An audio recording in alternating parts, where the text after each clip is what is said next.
Bienvenue dans ce Jeudi Actu du 21 septembre. Il sera présenté par Léonie et Amaya. La première actualité de la semaine que nous avons choisi de traiter est en lien avec l'étude « La France, une puissance mondiale » du repère 2 du thème 2 de notre programme. L'ambassadeur de France Sylvain Ité est pris en otage dans son ambassade, ou plutôt, il est otage de son ambassade. Cette nouvelle a été annoncée par Emmanuel Macron ce vendredi 15 septembre. Le chef d'État a précisé que l'ambassadeur ne se nourrissait que de rations militaires et que s'il sortait, il serait arrêté.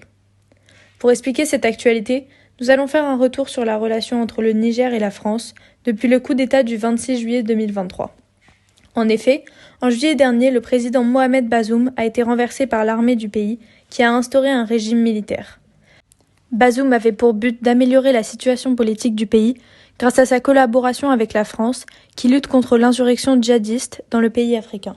Après le coup d'État, les putschistes au Niger cherchaient leur intérêt personnel et ont donc décidé de couper beaucoup de leurs relations avec leurs principaux partenaires, notamment la France, qui pour eux n'apportait pas une réussite militaire suffisante et qui est jugée co-responsable des difficultés de ce pays par la jeunesse.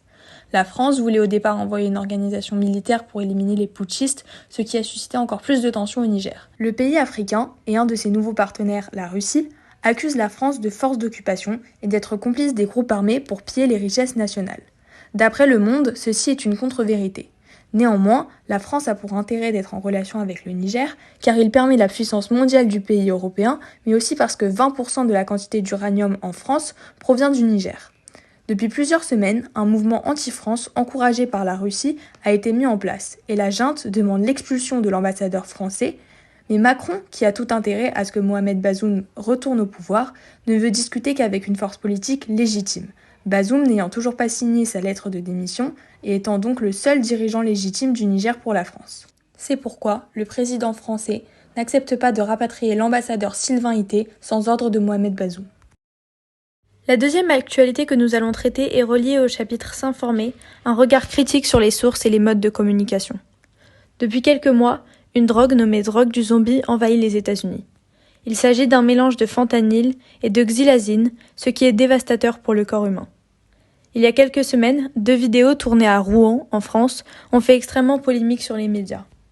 La première d'entre elles mettait en scène une femme et son fils dans la rue, ayant beaucoup de mal à marcher. La deuxième montre 2 hommes dans les transports en commun, tombant par terre. Cependant, il a été annoncé cette semaine que ces 4 personnes filmées n'étaient pas sous l'emprise de drogue. En effet, la femme et l'enfant sont en situation de handicap, tandis que les 2 hommes sont en réalité ivres. Ce 12 septembre, ces 2 vidéos ont été révélées fake par le service Check News, qui est un service de vérification d'informations.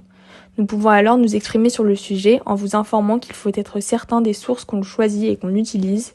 De nombreuses fake news circulent beaucoup de nos jours et les gens ne sont souvent pas vigilants de ces dernières. C'est donc notre responsabilité de vous fournir ces informations.